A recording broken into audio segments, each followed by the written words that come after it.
ವೀಕ್ಷಕರೆಲ್ಲರಿಗೂ ನಮ್ಮ ವಾಹಿನಿಯ ದೈನಿಕ ರಾಶಿ ಫಲ ವಿಶೇಷ ಕಾರ್ಯಕ್ರಮಕ್ಕೆ ಸ್ವಾಗತ. ಇವತ್ತಿನ ಈ ವಿಡಿಯೋದಲ್ಲಿ ನಾವು ವರ್ಷ 2025ರ ಆಗಸ್ಟ್ ತಿಂಗಳಿನ 13 ಮತ್ತು 14ನೇ ತಾರೀಕಿನ ದಿನಗಳ ಮಿಥುನ ರಾಶಿಯ ದೈನಿಕ ಫಲಗಳನ್ನು ತಿಳಿದುಕೊಳ್ಳಲಿದ್ದು, ಇಲ್ಲಿ ಈ ದಿನಗಳು ಮಿಥುನ ರಾಶಿಯ ಜಾತಕದವರ ಪಾಲಿಗೆ ಹೇಗೆ ಸಾಬೀತಾಗಲಿವೆ ಅನ್ನೋದೆಲ್ಲವನ್ನ ಇಲ್ಲಿ ವಿಸ್ತಾರ ರೂಪದಲ್ಲಿ ತಿಳಿದುಕೊಳ್ಳೋಣ. ವಿಡಿಯೋ ಪ್ರಾರಂಭಿಸುವುದಕ್ಕೂ ಮುನ್ನ ಎಂದಿನಂತೆ ನಮ್ಮ ವಿನಂತಿ ಎಂದರೆ, ನೀವಿನ್ನೂ ನಮ್ಮ ಚಾನೆಲ್ ಸಬ್ಸ್ಕ್ರೈಬ್ ಮಾಡಿಲ್ಲವೆಂದರೆ ಈ ಕೂಡಲೇ ನಮ್ಮ ಚಾನೆಲ್ ಅನ್ನು ಸಬ್ಸ್ಕ್ರೈಬ್ ಮಾಡಿ. ಜೊತೆಗೆ ನಮ್ಮೆಲ್ಲ ವಿಡಿಯೋಗಳ ನಿರಂತರ ಅಪ್ಡೇಟ್ಸ್ಗಳಿಗಾಗಿ ತಪ್ಪದೇ ಪಕ್ಕದ ಬೆಲ್ ಐಕಾನ್ ಬಟನ್ ಕೂಡ ಕ್ಲಿಕ್ ಮಾಡಿ. ನಿಮ್ಮ ಜೀವನದಲ್ಲಿಯೂ ಏನಾದರೂ ಸಮಸ್ಯೆಗಳು ಬಾಧಿಸುತ್ತಲಿದ್ದರೆ ಈ ಕೂಡಲೇ ಸ್ಕ್ರೀನ್ ಮೇಲೆ ಕಾಣ್ತಿರುವ ನಮ್ಮ ಗುರೂಜಿ ನಂಬರಿಗೆ ಕರೆ ಮಾಡಿ ಶೀಘ್ರವೇ ಶಾಶ್ವತ ಪರಿಹಾರ ಕಂಡುಕೊಳ್ಳಿ. ವೀಕ್ಷಕರೇ, ಆಗಸ್ಟ್ ತಿಂಗಳಿನ 13ನೇ ತಾರೀಕಿನ ದಿನವು ಬುಧವಾರದ ದಿನವಾಗಿರಲಿದ್ದು, ಇಲ್ಲಿ ಶ್ರಾವಣ ಮಾಸದ ಕೃಷ್ಣ ಪಕ್ಷದ ಚತುರ್ಥಿಯ ತಿಥಿ ಇರಲಿದೆ. ಹಾಗೆ ಈ ದಿನದಂದು ಉತ್ತರ ಭಾದ್ರಪದ ನಕ್ಷತ್ರದ ಗೋಚರದ ಜತೆಗೆ ದ್ಯುತಿ ಹೆಸರಿನ ಯೋಗವಿರಲಿದೆ. ಚಂದ್ರದೇವನು ಈ ದಿನದಂದು ಮೀನ ರಾಶಿಯಲ್ಲಿ ಗೋಚರಿಸಲಿದ್ದು, ಇಲ್ಲಿ ಸೂರ್ಯದೇವನು ಕರ್ಕ ರಾಶಿಯಲ್ಲಿ ವಿರಾಜಮಾನನಾಗಿರಲಿದ್ದಾನೆ. ಈ ದಿನದಂದು ಯಾವುದೇ ಅಭಿಜಿತ ಮುಹೂರ್ತವಿರುವುದಿಲ್ಲ. ಇನ್ನು ಆಗಸ್ಟ್ ತಿಂಗಳಿನ 14ನೇ ತಾರೀಕಿನ ದಿನವು ಗುರುವಾರದ ದಿನವಾಗಿರಲಿದ್ದು, ಇಲ್ಲಿಯೂ ಕೂಡ ಶ್ರಾವಣ ಮಾಸದ ಕೃಷ್ಣ ಪಕ್ಷದ ಷಷ್ಠಿಯ ತಿಥಿ ಇರಲಿದೆ. ಹಾಗೆ ಈ ದಿನದಂದು ರೇವತಿ ನಕ್ಷತ್ರದ ಗೋಚರದ ಜತೆಗೆ ಶೂಲ ಹೆಸರಿನ ಯೋಗವಿರಲಿದೆ.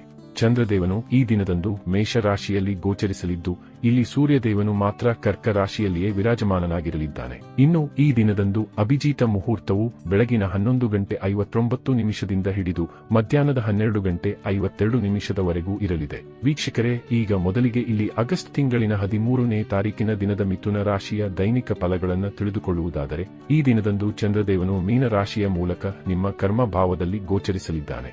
ಆದರೆ ಇಲ್ಲಿ ನಿಮ್ಮ ಕರ್ಮ ಭಾವದಲ್ಲಿ ಶನಿದೇವನ ಉಪಸ್ಥಿತಿಯೂ ಕೂಡ ಇರಲಿದ್ದು, ಹೀಗಾಗಿ ಈ ದಿನದಂದು ನಿಮ್ಮ ಕರ್ಮ ಭಾವದಲ್ಲಿ ವಿಷದೋಷದ ನಿರ್ಮಾಣವಾಗಲಿದೆ. ಇದರಿಂದಾಗಿ ಇಲ್ಲಿ ನಿಮಗೆ ಲಾಭ ಮತ್ತು ನಷ್ಟದ ಸ್ಥಿತಿಗಳು ಒಟ್ಟಿಗೆ ಈ ದಿನದಂದು ಲಭಿಸಲಿವೆ. ಇಲ್ಲಿ ನಿಮಗೆ ಒಂದು ಕಡೆಯಿಂದ ಧನಾಗಮನದ ಯೋಗ ನಿರ್ಮಾಣಗೊಂಡರೂ ಕೂಡ ಅದೇ ಇನ್ನೊಂದು ಕಡೆಯಿಂದ ಧನ ವ್ಯಯದ ಯೋಗದವೂ ಕೂಡ ಉಂಟಾಗಲಿದೆ. ಹೀಗಾಗಿ ಈ ದಿನದಂದು ನೀವು ಹಣಕಾಸಿಗೆ ಸಂಬಂಧಿತ ವಿಷಯದಲ್ಲಿ ಖಂಡಿತ ಒಂದಿಷ್ಟು ಎಚ್ಚರಿಕೆಯನ್ನ ಹೊಂದಿರಬೇಕು. ಆದಾಗ್ಯೂ ಇಲ್ಲಿ ನಿಮ್ಮ ವ್ಯಾಪಾರ ಮತ್ತು ನೌಕರಿಯ ಕ್ಷೇತ್ರದಲ್ಲಿ ನಮಗೆ ಅಚಾನಕ್ಕಾಗಿ ಕೆಲ ವಿಶೇಷ ಲಾಭದ ಸಾಧ್ಯತೆಯೂ ಕೂಡ ಇರಲಿದೆ. ಇದರ ಹೊರತಾಗಿ ಉಳಿದಂತೆ ಸಮಯ ನಿಮ್ಮ ಪಾಲಿಗೆ ವಿರೋಧಾಭಾಸದಿಂದಲೇ ಕೂಡಿರಲಿದೆ. ಇಲ್ಲಿ ಮೊಟ್ಟ ಮೊದಲಿಗೆ ನಿಮ್ಮ ಸ್ವಭಾವದಲ್ಲಿ ಪರಿವರ್ತನೆ ಕಂಡುಬರಲಿದೆ. ಇಲ್ಲಿ ನಿಮ್ಮ ಸ್ವಭಾವದಲ್ಲಿ ಉಗ್ರತೆ ಜತೆಗೆ ಇಲ್ಲಿ ನಿಮ್ಮ ವಾಣಿಯಲ್ಲಿ ಕಠೋರತೆ ಉಂಟಾಗಲಿದೆ. ಹೀಗಾಗಿ ಇಲ್ಲಿ ನಿಮ್ಮ ಸಂಬಂಧಗಳು ಈ ದಿನದಂದು ನಿಮ್ಮಿಂದ ದೂರಗೊಳ್ಳಬಹುದಾದ ಸಾಧ್ಯತೆಗಳಿರಲಿವೆ. ಈ ವಿಶೇಷ ದಿನದಂದು ನೀವು ನಿಮ್ಮ ಕೆಲಸ ಕಾರ್ಯಗಳಲ್ಲಿಯೂ ಅಡೆತಡೆಗಳನ್ನು ಎದುರಿಸುವಂತೆ ಕಂಡುಬರಲಿದ್ದೀರಿ. ಇಲ್ಲಿ ಸರ್ಕಾರಿ ಕಾರ್ಯಗಳಲ್ಲಿಯೂ ಅಡೆತಡೆಗಳು ಬಾಧಿಸಲಿವೆ. ಈ ದಿನದಂದು ನೀವು ಸರ್ಕಾರಿ ಅಧಿಕಾರಿಗಳೊಂದಿಗೂ ವಿವಾದಗಳನ್ನು ಮಾಡಿಕೊಳ್ಳಬಾರದು. ಜೊತೆಗೆ ಇಲ್ಲಿ ನಿಮ್ಮ ಮತ್ತು ನಿಮ್ಮ ಪರಿವಾರ ಜನರ ಆರೋಗ್ಯದ ಕುರಿತಾಗಿಯೂ ಹೆಚ್ಚು ಜಾಗೃತೆಯನ್ನ ಹೊಂದಿರಬೇಕು.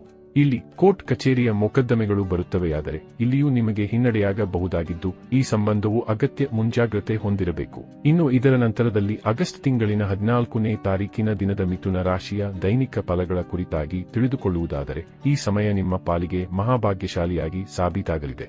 ಇಲ್ಲಿ ನಿಮಗೆ ಎಲ್ಲ ಕಡೆಗಳಿಂದಲೂ ಲಾಭದ ಸುರಿಮಳೆ ಉಂಟಾಗಲಿದೆ. ಇಲ್ಲಿ ಸ್ಟಾಕ್ ಮಾರ್ಕೆಟ್, ಕಮೋಡಿಟಿ ಸೆಕ್ಟರ್ನಿಂದಲೂ ವಿಶೇಷ ಲಾಭದ ಪ್ರಾಪ್ತಿ ನಿಮಗೆ ಉಂಟಾಗಲಿದೆ. ಇಲ್ಲಿ ನಿಮಗೆ ಸರ್ಕಾರಿ ಕಾರ್ಯಗಳಲ್ಲಿ ಸಫಲತೆ, ಸರ್ಕಾರಿ ಕಾರ್ಯಗಳಿಂದಾಗಿ ಗುಪ್ತ ಧನದ ಪ್ರಾಪ್ತಿಯೂ ಉಂಟಾಗಬಹುದಾಗಿದೆ. ಜತೆಗೆ ಈ ದಿನಗಳಂದು ನಿಮಗೆ ರಾಜಕೀಯದಲ್ಲಿಯೂ ಮಾನ ಪ್ರತಿಷ್ಠೆ ಹೊಂದುವ ಅವಕಾಶದ ಪ್ರಾಪ್ತಿ ಉಂಟಾಗಲಿದೆ. ವಿಶೇಷವಾಗಿ ಇಲ್ಲಿ ನೀವು ನಿಮ್ಮ ತಂದೆಯ ವ್ಯಾಪಾರದೊಂದಿಗೆ ಬೆಸೆದುಕೊಂಡಿದ್ದರೆ ಈ ದಿನಗಳಂದು ನಿಮಗೆ 4 ಪಟ್ಟು ಹೆಚ್ಚು ಲಾಭದ ಪ್ರಾಪ್ತಿ ಉಂಟಾಗಲಿದೆ. ವಿಶೇಷವಾಗಿ ಇಲ್ಲಿ ನಿಮಗೆ ಶಿಕ್ಷಣ ಕ್ಷೇತ್ರದಲ್ಲಿಯೂ ವಿಶೇಷ ಫಲಗಳ ಪ್ರಾಪ್ತಿ ಉಂಟಾಗಲಿದೆ. ಅಲ್ಲದೆ ಇಲ್ಲಿ ನೀವು ಭಯಮುಕ್ತರಾಗಿ ಹೂಡಿಕೆ ಅಥವಾ ಪರಿವರ್ತನೆಯನ್ನು ಸಹ ಮಾಡಲು ಮುಂದಾಗಬಹುದಾಗಿದೆ. ಜತೆಗೆ ಈ ದಿನಗಳಂದು ನೀವು ಪ್ರಾಪರ್ಟಿ ಸಂಬಂಧವು ಪ್ರಮುಖ ನಿರ್ಧಾರಗಳನ್ನು ಹೊಂದಬಹುದಾಗಿದೆ. ಇಲ್ಲಿ ಪ್ರಾಪರ್ಟಿ ಸಂಬಂಧ ಲೇವಾದೇವಿಯನ್ನು ಸಹ ನೀವು ಮಾಡಬಹುದಾಗಿದೆ. ಹಾಗೆ ಇಲ್ಲಿ ನೀವು ಇನ್ಶೂರೆನ್ಸ್ನ ಕಾರ್ಯ ಅಥವಾ ಲೋನ್ ಸಂಬಂಧಿತ ಪ್ರಕ್ರಿಯೆಗಳನ್ನು ಸಹ ಮಂಗಳವಾರ ಹೊರತುಪಡಿಸಿ ಉಳಿದ ದಿನಗಳಂದು ಮಾಡಬಹುದಾಗಿದೆ. ಈ ದಿನಗಳು ರಿಲೇಶನ್ಶಿಪ್ ಮತ್ತು ಮ್ಯಾರಿಡ್ ಲೈಫ್ ಸಂಬಂಧಿಯೂ ಮಧುರವಾಗಿ ಸಾಬೀತಾಗಲಿದೆ.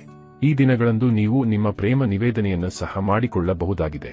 ಇಲ್ಲಿ ಸಮಯ ವಿದ್ಯಾರ್ಥಿಗಳ ಪಾಲಿಗೂ ಅತ್ಯಧಿಕ ಉಪಯುಕ್ತವಾಗಿರಲಿದ್ದು, ಇಲ್ಲಿ ವಿದ್ಯಾರ್ಥಿಗಳಿಗೆ ಅವರ ಕರ್ಮದ ಫಲಗಳು ಖಂಡಿತ ಲಭಿಸಲಿವೆ. ಒಟ್ಟಾರೆಯಾಗಿ ಇಲ್ಲಿ ಪ್ರಾರಂಭದಲ್ಲಿ ನಿಮಗೆ ಕೊಂಚ ಹಿನ್ನಡೆ ಉಂಟಾದರೂ ಸಹ ನಂತರದಲ್ಲಿ ಮಾತ್ರ ಭರಪೂರ ಶುಭ ಫಲಗಳ ಪ್ರಾಪ್ತಿ ಉಂಟಾಗಲಿದೆ. ವೀಕ್ಷಕರೇ, ಇದು ಈ 2 ದಿನಗಳ ಮಿಥುನ ರಾಶಿಯ ದೈನಿಕ ಫಲಗಳ ಸಂಪೂರ್ಣ ಮಾಹಿತಿ. ಈ ಮಾಹಿತಿ ನಿಮಗೆ ಇಷ್ಟವಾದರೆ ವಿಡಿಯೋವನ್ನು ಲೈಕ್ ಮತ್ತು ಶೇರ್ ಮಾಡಿ. ಹಾಗೆ ಚಾನೆಲ್ ಸಬ್ಸ್ಕ್ರೈಬ್ ಮಾಡುವುದರೊಂದಿಗೆ ನಿರಂತರ ವಿಡಿಯೋ ಅಪ್ಡೇಟ್ಸ್ಗಳಿಗಾಗಿ ತಪ್ಪದೇ ಪಕ್ಕದ ಬೆಲ್ ಐಕಾನ್ ಬಟನ್ ಕೂಡ ಕ್ಲಿಕ್ ಮಾಡಿ.